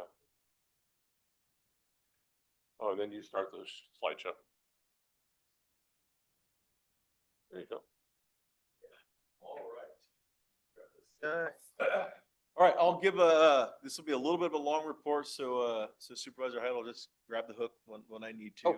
But a lot of really, really good information, and I apologize for my back to you. I'm just gonna read this a little bit. But really, Chief Lilienthal, he's your representative here. He's got his daughter going off to college tomorrow morning, so it's a really, really important night for him to be there, and I want to make sure he's got that time. So I'm here for you tonight. So I'll give you a brief overview of what's kind of been going on in the last couple of months. The active shooter full-scale exercise of 2024, this was a phenomenal event. And I got to tell you, in this county, this has not been done to this scale ever. And so this was a great exercise that involved the law enforcement agencies throughout the region, specifically here in El Dorado County, as well as all the fire department agencies, the county, county health, everybody was really involved. So that was held in June 17, 18, and 2021. And we had multiple different exercises going on at the same time. So to give you a little bit of a brief insight, this is what we call a forcible entry prop. We had this down at the Fire Training Center for some training in a class. We moved it over to John Adams Academy, who donated the building to us for this time period, which was phenomenal. They were amazing hosts. But this allowed the firefighters and law enforcement to practice their skills on forcible entry. And so this prop was outstanding. We should mention the breaching prop company, they allowed us to use this, reduce costs, and they worked out really good. So forcibleentry.com was the agency. These are some of the pictures taken inside. It was really kind of a two-part exercise. In the morning was more of what we call the ground school. So that's for the law enforcement side. They went to one of the buildings and they kind of walked through, how do we clear a building? How do we have a casualty collection point? How do we interact with the fire department? And then on the fire side, our teams were in there working on forcible entry, but then inside they were also working with the trauma doctors. And so we had a doctor for the medical director for me here at EDH Fire. And also we have one of the world-renowned trauma surgeons from UC Davis Hospital who was outstanding. I was able to pick up the phone. We had a last-minute hole and he came up, no problem, and he gave a phenomenal presentation. So truly some great education going on there. Lots of regional collaboration. And I'll show you some of the stats when we get there, but it was pretty phenomenal. When you look at all of our patients, they were all volunteers down there for us, which made it very real for all the responders out there. We did a lot of wound care, and you see both Dr. Sloan there and Dr. Schatz from UC Davis. They talked a lot about what's going to allow a person to die right now. What do you need to focus on? This isn't your, I tried to word that correctly for you. This is more politically correct. But they want to know what's going to be the best for the most right now. And so your traditional triage, we would have more time to look at a patient. You don't have that opportunity here. So you look at those things that are going to kill you right now. And so those are the things that we focus on. And that was really good training. So you look at the exercise, all the different photos, they were inside. This is a command post. We had Chief Lilienthal, Officer Parker. They really put a ton of time in trying to really plan this event down to the T. And they did an outstanding job. Very, very proud of all the work that they did. Lots of volunteerism. We had our training staff down there. We have donated hours from EDH Fire, County Fire. They had instructors down there as well. So this was a great collaborative effort amongst all the agencies. So when we look at this, there's over 300 hours of just planning time and staff time that Officer Parker and Chief Lilienthal put in together just to prepare and design this event.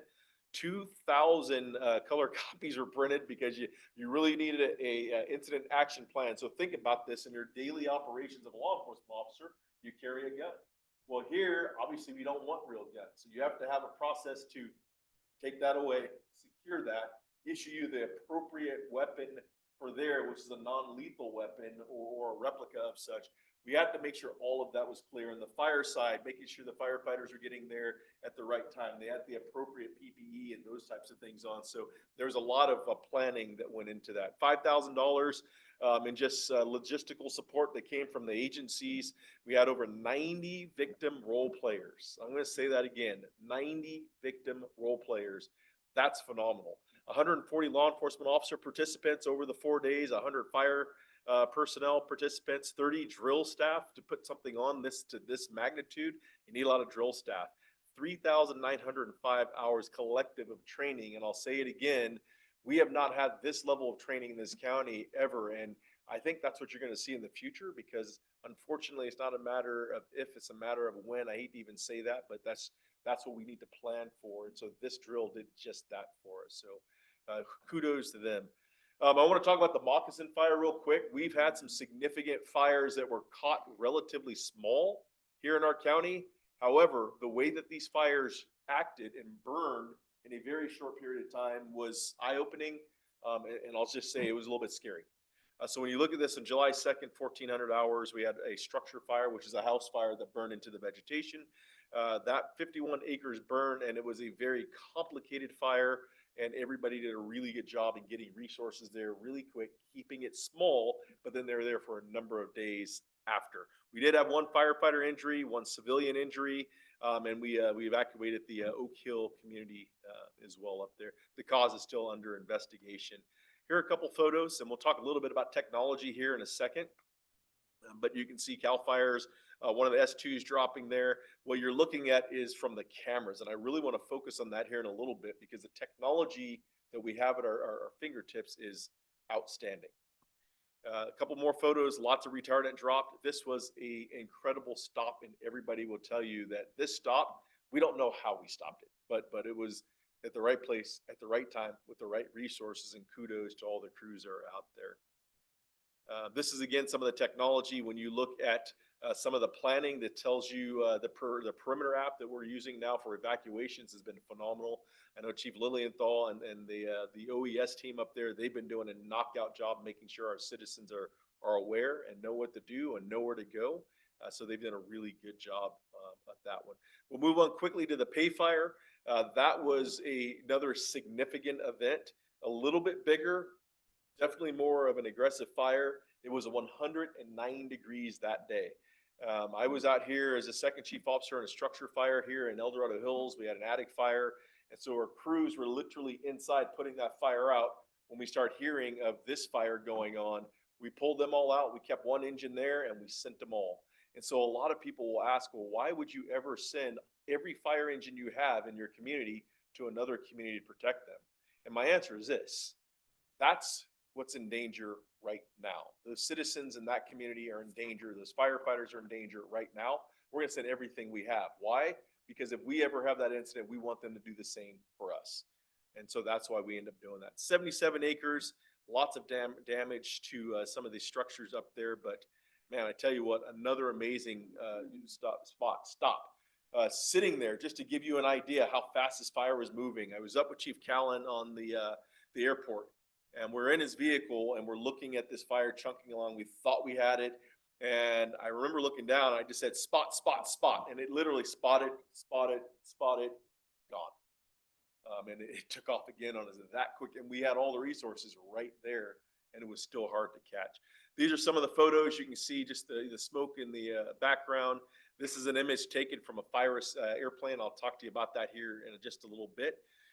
Again, this is from the Firus airplane up top.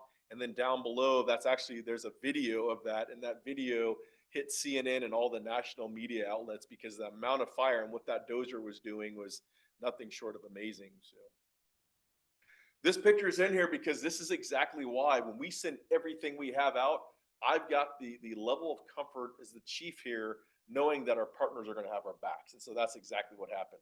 The city of Folsom sent an engine up to cover. They got called up to the fire. They sent us another engine up to cover. They got called out to the fire. So we had to go to our other neighbors, Sac Metro. They sent an engine up to cover. They didn't have to go to the fire, but they were dispatched. But they were here to protect our community while we sent all of our resources there. So our system is very effective and it works good. Am I good on time still? Go ahead. Yeah, you're doing great. This just has to do with the weather of blaze passes because you guys know this. We've had lots of 100-degree plus days. This is not normal for us to have this many, and so we're back at it again. What can you do? Prepare your home, defensible space, obviously. Make sure you have a go bag. Sign up for El Dorado County. Thank you, sir. El Dorado County alerts. Look at the perimetermap.com. That will give you all the emergency evacuation information for your particular area right now, and then know multiple ways out of your community. And then obviously we've got the Rave and the perimeter apps that are there too. So that's on the sheriff's website. It's also on our website and our Facebook pages if you need those. I'm going to move on to a couple of other updates that are more recent to us. This is at the Park Fire right here. And I put this on there because this just shows, and I picked this up from I think it was a Butte County Facebook page, but Butte County Fire and CAL FIRE reposted this, just complimenting our folks that are out there. And this is part of the strike team that's out there. I think it's 4814 Charlie. We have one engine from El Dorado Hills, the rest from our surrounding counties. But this couple were taking their two twins to a doctor's appointment, and they got a flat tire right in front of the crews. They run right over there immediately, no questions asked, and they changed their tire, got them back on the road. So they deliver that same high level of service both here and abroad. This is a couple photos. That top photo, not only do we cover here in El Dorado Hills, but we help our CAL FIRE partners out. When they send their resources out, we'll backfill those stations. And so we work for them for about almost 2 weeks or so with an engine company there. The photo on the left is our incident support unit up at a fire up north. They are since returned home. And then the fire on the right is just a structure fire, another structure fire that we've had just a couple days ago. So we've got 3 structure fires within the last 2 months, and they've all been pretty significant. It is interesting. We're looking at the trends. There are some trends we're going to start to make public. A lot has to do with ground cover, maybe windows and fences and those kind of things. I think we need to have a heightened awareness of that here in our community, because some of these fires they're very close in the starts. So we need to look at that a little bit more. This is a great story. This is our community risk reduction team. We teamed up with Triangle Well, and they came out. I wanted our team to have an understanding of, when we institute new standards with the rest of the county fire services, what does that mean to the citizen? How much does that cost to the citizen? And how do they put this together?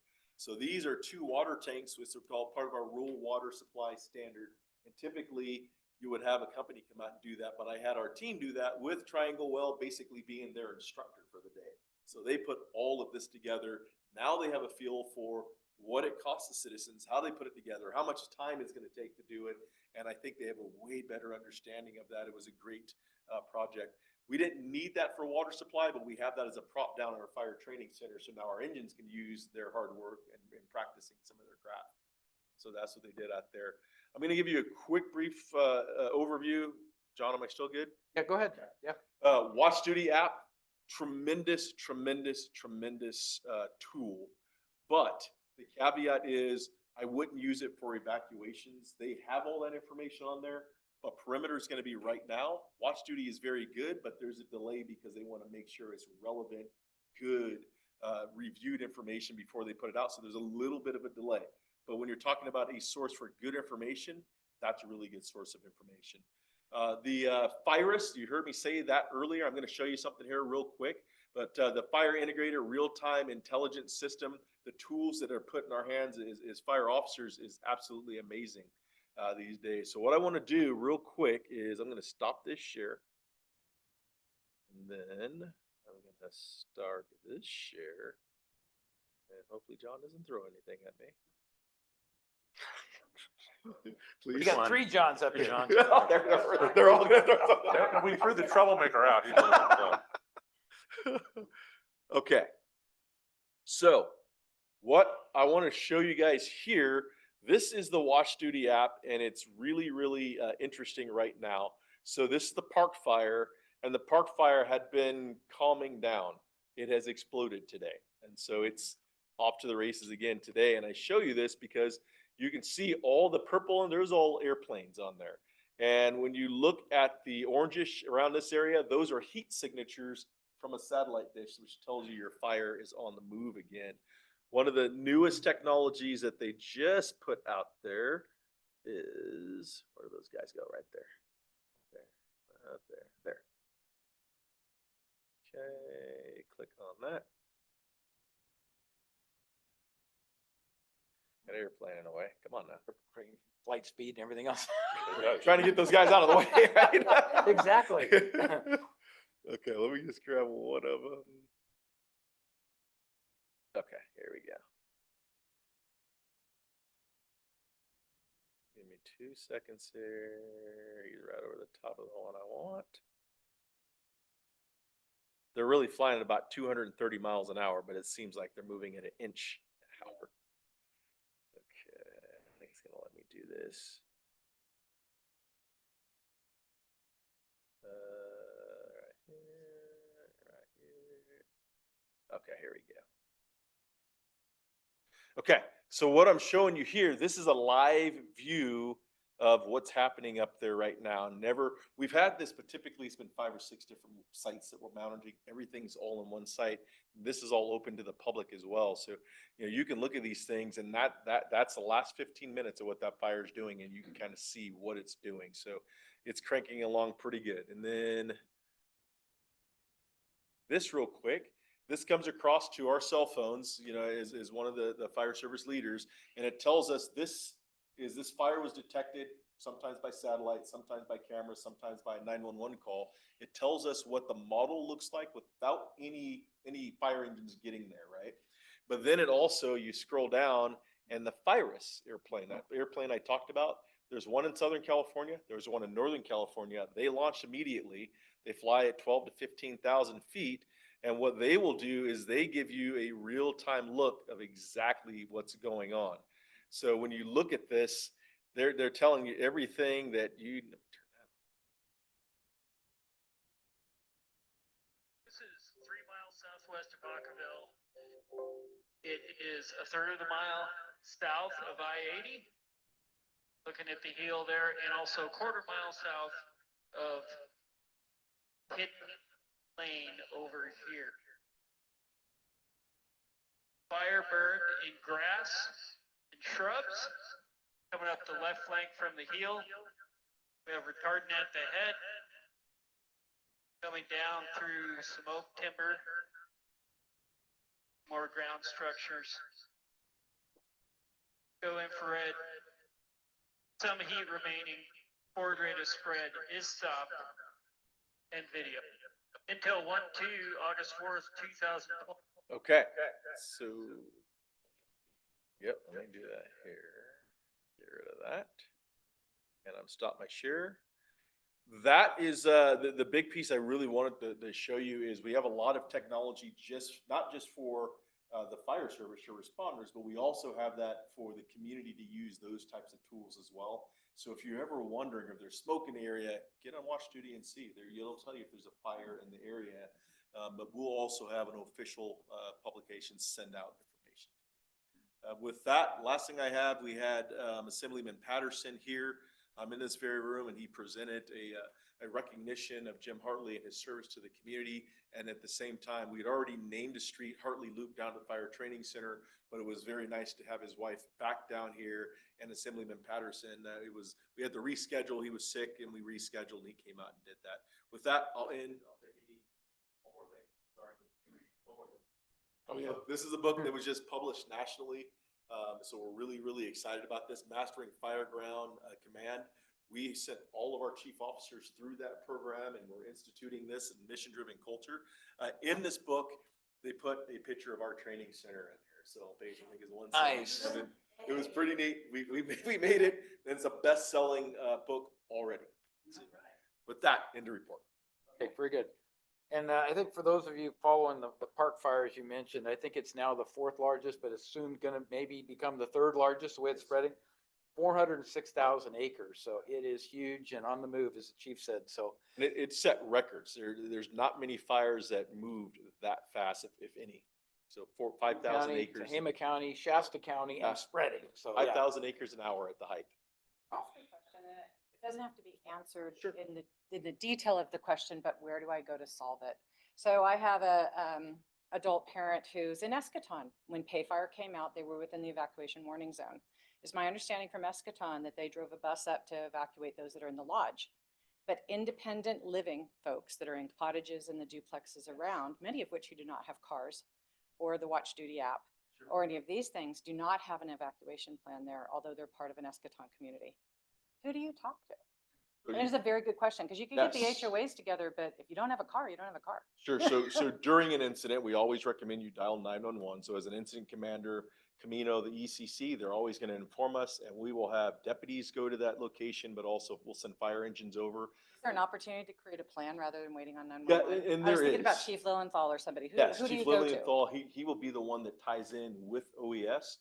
But as we make evacuation plans, the sheriffs are right by our side, and OES, they're going to go out and start evacuating those areas. So, and they will be. I just think it's a little unknown thing. I think everybody goes, it's Eschaton, they got a bus. And mind Yes. talking to my mom when she's there and she's like, first of all, they don't drive and. Right.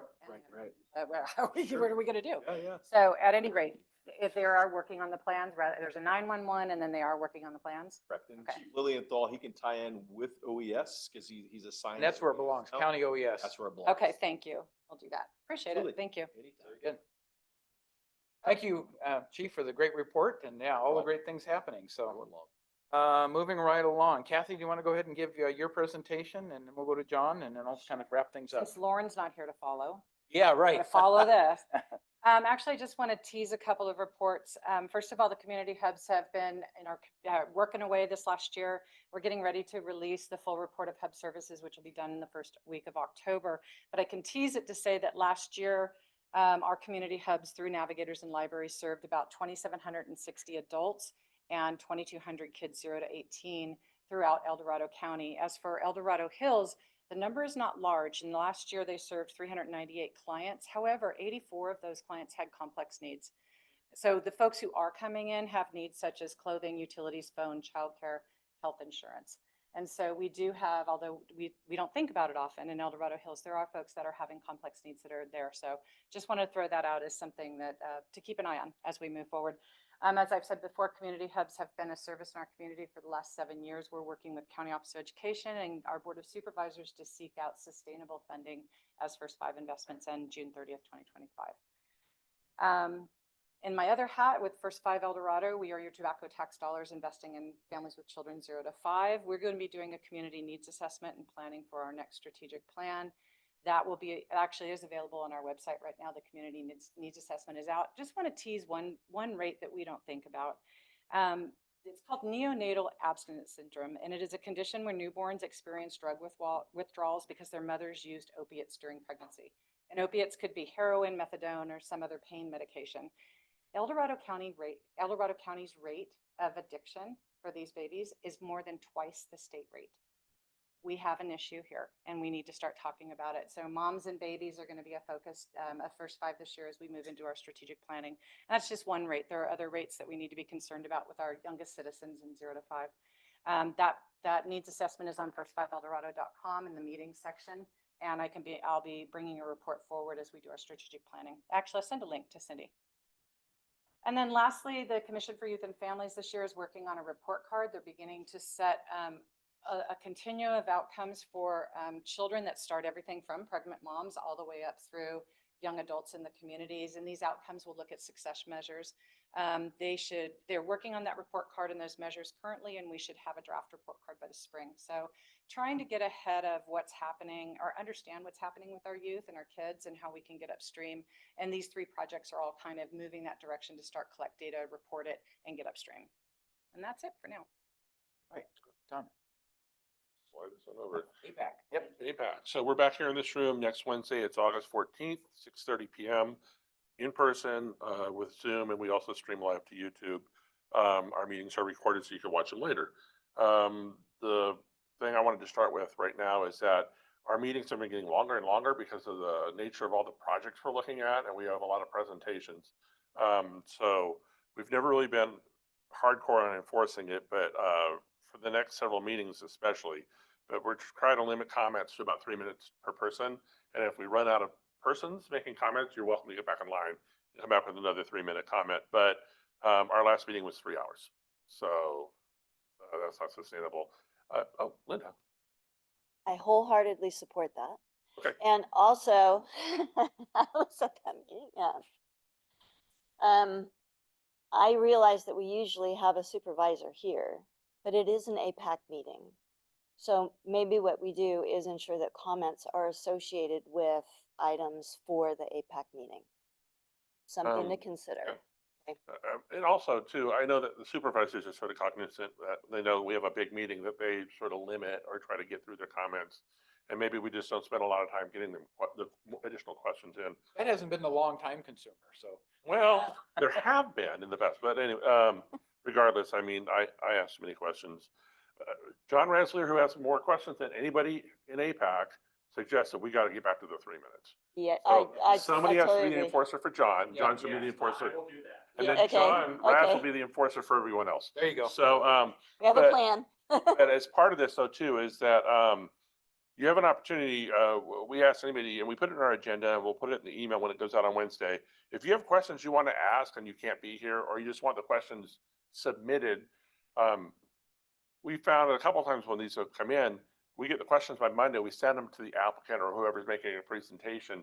They can get the answers in advance and have them at the meeting instead of waiting for it to come back later. So we also want to remind people to submit their questions via email to us the Monday before our meeting. So with that, our topics, we have no guest speakers. You all win. But we do have a presentation from the Generations at Green Valley applicant. Right now, their draft EIR, the public comment period ends on Monday the 12th. Our meeting's the 14th. However, I've heard talk that a lot of people have requested an extension, and one might come. If it does, it'll be 15 days, and that might put it out to August 26th if you go off the draft EIR published date. If that happens. If not, we got to be prepared. And with that, with all these projects that we're reviewing, the way we've done it this last year, because there's so many of them, we have comments, you send them in. Primarily, I take all the comments that come in, I put them into one document, and we submit it Sunday until we get all the way up to that last day. I will be out of town on Sunday, so Saturday, if we have to submit next Monday, keep that in mind. But we have plenty of opportunities to submit comments on other projects as well. The Town and Country Village, El Dorado, John mentioned, the Mohana project there at Basslick Road Country Club and basically the highway. They've been very engaged with APAC. We've been talking to them for 5 years. They started with, here's what we're thinking, and then taking feedback for about 3 years. And then the last 2 years, they've been nailing the project down and getting it together.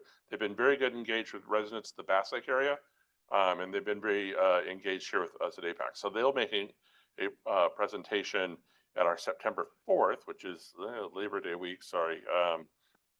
But holiday's over at that point. We got to get to work. So September 4th, Town and Country Village, El Dorado will be here. Their comment period ends the following Monday on the 9th.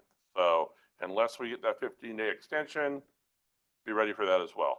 And then any other project updates that are relevant that develop between the time we issue our agenda and the meeting date. So with that, I encourage everyone to come, listen, provide your comments, watch online, watch the YouTube video. But we're at a point now, we have a lot of volunteers, but we honestly need more, especially with all these that are coming in. I've been chair for too many years. Tim was chair before me. And so we need to start working our farm team so that we have people that are able to step in and do it. So we always say, if you've never done a project review, don't let that be a concern. If you have questions, submit your question. We'll help you in terms of, here's how we've done it in the past. You might have a better way to do it. So we'll take that as well. And once you work on a project, you'll be a voting member of APAC, and then you could sit up here and do the talking. So that'd be great. So if there are no questions, we're done. Okay, thank you. I'm going to cover the rest of these fairly rapidly. Thriving economy, we are restructuring the Community and Economic Development Advisory Committee. The board approved the modifications, calling it SEED now, the Strategic Economic Enhancement Development Committee. It's a 7-member board. Applications are now available online, so if you want to apply for that.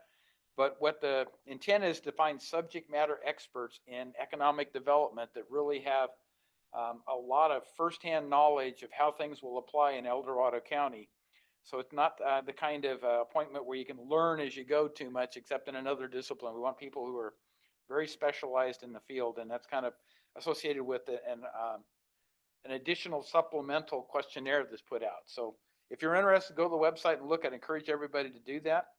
Public infrastructure, county facilities are planning on relocating the Health and Human Services Organization to Fair Lane. So that's something relatively new. This is part of the consolidation to try to get more of our staff in one central location. And with the determination that the